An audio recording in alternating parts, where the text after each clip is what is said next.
Assalamualaikum warahmatullahi wabarakatuh. Selamat siang, salam sejahtera buat teman-teman sekalian.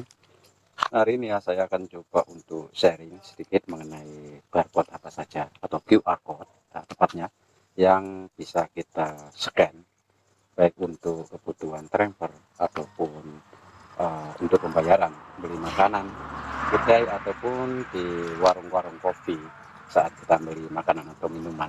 Itu bentuk barcode atau QR code apa saja ya, bentuknya yang bisa kita scan sukses menggunakan menggunakan aplikasi Info Wallet. Ya, jenisnya apa saja? Ya kita akan bahas dalam video ini. Namun sebelum saya lanjutkan, bagi teman-teman yang baru singgah video ini, silakan kita subscribe dan jangan lupa untuk mengaktifkan tanda loncengnya. Mengenai QR code ini, saya sudah sering kali memakai QR code dalam proses untuk membeli barang kebutuhan saya ataupun makanan dan minuman serta lain sebagainya. Itu pengalaman saya ya, bahwasanya tidak semua QR code itu bisa kita scan untuk proses transaksi pembayaran biaya kebutuhan kita ya. Contohnya adalah QR code Malaysia, nasional Malaysia, yang bentuknya seperti ini dan prosesnya seperti ini. Itu kebanyakannya berhasil ya, biasanya berhasil baik di warung kopi, kedai makan ataupun di kedai-kedai lainnya. Itu biasanya ada QR code seperti ini ya, itu biasanya itu berhasil ya. Nah, itu sering kali saya melakukan proses transaksi dalam kebutuhan sehari-hari saya, nasional QR code seperti ini. Itu bisa dari kedai ataupun dari teman ya. Bahkan Tusingkoi Wallet sendiri mempunyai QR code ya untuk pribadi, akun yang kita punya. Jika kita transfer ke teman, itu bentuknya kurang lebih ya seperti ini. Itu bisa. Kemudian yang kedua adalah QR code yang memang dari Tusinko ya. Itu tadi dari bank juga bisa. Nah, bentuknya seperti nasional QR code. Yang dari Tusinko ya biasanya bentuknya yang di atasnya itu ada tulisan Tusinko e-wallet, ada logonya ya. Itu biasanya juga bisa ya. Itu dari kedai-kedai ataupun warung-warung dan lain sebagainya. Itu biasanya ada logo Tusinko ataupun yang dari Tusinko-nya yang biru seperti ini juga bisa. Dan biasanya prosesnya seperti ini ya.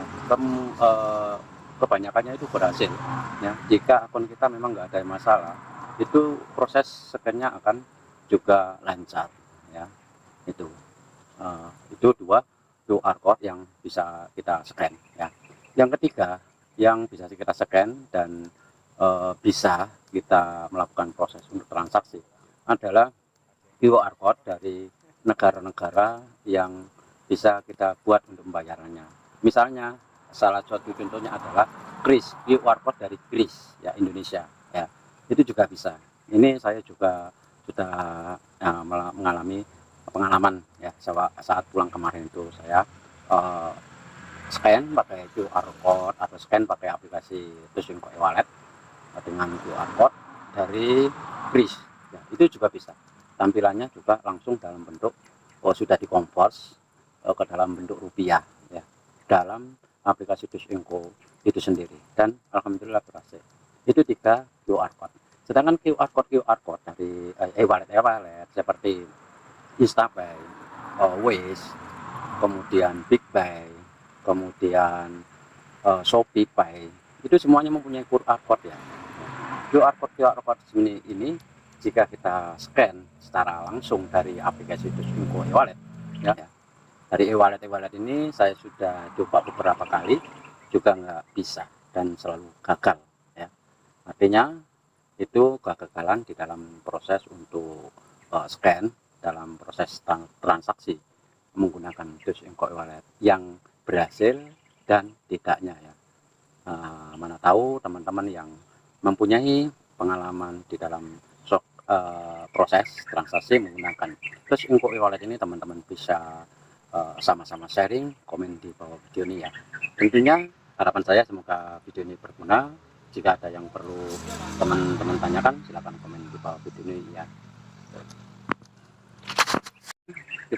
Itu saja yang dapat saya sampaikan dan saya share hari ini. Kita akan coba kembali di video yang akan datang dengan topik dan judul yang berbeda. Saya akhiri, wabillahi taufiq wal hidayah. Assalamualaikum warahmatullahi wabarakatuh.